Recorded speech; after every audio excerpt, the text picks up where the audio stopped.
Well, hello everybody and welcome back to my channel. If you're new here, I want to welcome you and thank you so much for stopping by. So today is February 5th. That means we're only a little over a week away from one of my favorite holidays, Valentine's Day. And when it comes to Valentine's Day, I want chocolate. So I'm going to be showing you one of my all-time favorite chocolate desserts, and that is a flourless chocolate cake with a red raspberry sauce. Now this is a cake with no flour, so it's very dense, very rich. You only need a small piece, but it is amazing. It's kind of like eating a chocolate truffle. I'm super excited today because I'm also doing this as part of a collaboration with my good friend James Arey. He is from New Orleans and he has a great channel. He does all kinds of videos on all the restaurants there, the drinks, the happenings.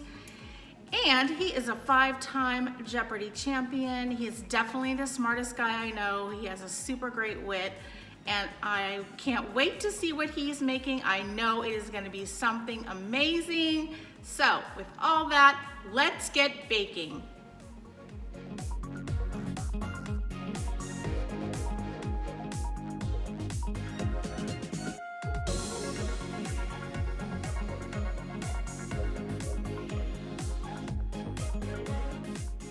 The first thing you're going to need to do is decide what kind of pans you want to use. Do you want to make individual cakes or one large one? I like to use these individual silicone molds, or you can just use one large springform pan. Now I'm using some extra dark guitar chocolate chips or any other really good brand, some vanilla extract, 7 eggs, and 1 cup of salted butter. And I will put all the proportions in the description box. The first thing we're going to do is cube up our butter so that it's easier to melt in the microwave. Now we're going to pour in our 18 ounces of the chocolate chips, and we are going to be microwaving these for 30-second increments until it's fully melted. This is about halfway through, so you know what it looks like. And after about 2.5 minutes, it's gonna get nice and smooth and glossy, just like this. Now we're gonna set this aside to cool, and in a bowl, we're gonna add 7 eggs. And along with that, we are going to be adding 1 cup of granulated sugar. Once we get that in there, we're going to be beating this for about 3 minutes. Now I know that seems like a long time, but we're trying to make these as light and fluffy as possible, and it's actually almost going to triple in size. Now if you notice on the spoon, see how creamy and thick it's getting? That is exactly what you want it to look like. So just keep beating it and it is going to get there. Now slowly add in your cooled chocolate, probably in about 3 or 4 different batches, and just kind of lightly stir it in there. And you want to make sure your chocolate's cooled, or else you might have scrambled eggs, and that's never a good thing. So just keep on stirring the chocolate and see it's starting to come together. And now it's fully combined. It's very smooth, very thick, and this is exactly how it should look. Now this is going to be baking the small ones for about 25 minutes. And in the meantime, you're going to be doing some frozen red raspberries, 2 12-ounce packages, and you're just going to put those in a pan.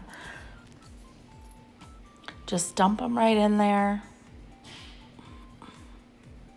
And to that, we are going to be adding a 1/2 cup of granulated sugar. Now we don't want the sauce to be too sweet because the chocolate flourless cake is already really sweet.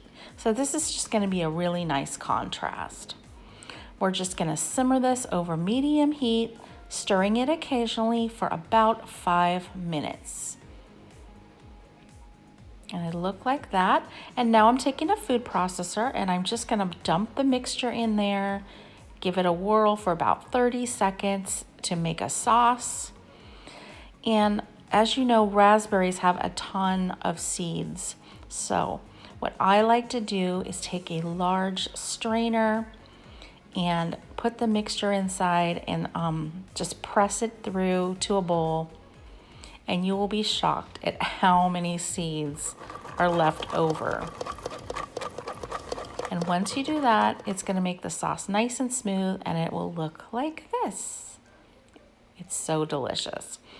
Now, for decorating the top, I like to use these dried raspberries, and I just put them in my little food processor and make like a powder or a dust. And they look really it looks really pretty to put over the top of your cakes. Now you could also use powdered sugar, but see how well they came out of the molds? So they come out super easy. And that was also baking at 325. I forgot to mention that. And here's what they look like with the raspberry sauce and the dusting of the raspberry powder. They are so good, you guys. Everyone is going to love them, I promise. Now don't go away because I'm going to be doing a taste test. Okay, you know what time it is. Time for me to try a bite. Now, first of all, I wanted to let you know that they came out so perfect from the molds. These silicone molds, nothing sticks to them. Now, if you're gonna make this in an 8-inch cake pan, like a springform pan, just make sure you put some parchment paper down and it should not stick at all. So I just wanna show you a close-up of how this looks. I mean, look at that, isn't it gorgeous?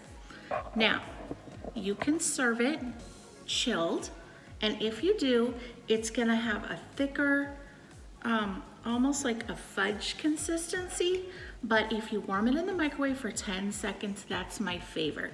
It just gets a tiny bit warm and it gets a little softer, and it's so good with the raspberry sauce. You cannot skip the raspberry sauce. Trust me, it's worth making. But if for some reason you just don't have time, I'm thinking some vanilla ice cream would probably work too. So I want to thank everybody for watching. I hope you give this a try if you're a chocolate lover. And don't forget to check out my friend James Arey's channel. I'm going to be putting a link in the description. Thank you so much for watching. Don't forget to hit that thumbs up. If you haven't subscribed yet, just hit that little red box down below. And we'll see you on the next episode. Bye, everybody.